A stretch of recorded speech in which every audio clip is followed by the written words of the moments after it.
আসসালামু আলাইকুম। আজকে আমি একটি পাটিগণিতের গাণিতিক সমস্যা নিয়ে আলোচনা করব। পাটিগণিতের গাণিতিক সমস্যাটা কি আমরা একটু দেখি।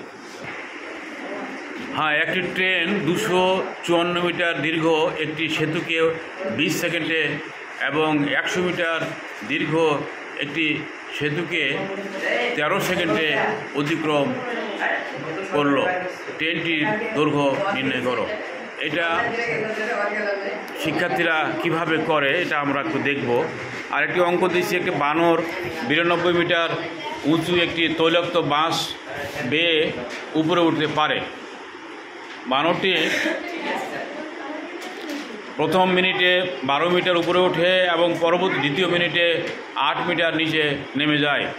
বাঁশটি মাথায় উঠতে বানরটির কত সময় লাগবে? আচ্ছা, এখন একটু শিক্ষার্থীরা কিভাবে করে একটু দেখি আমরা।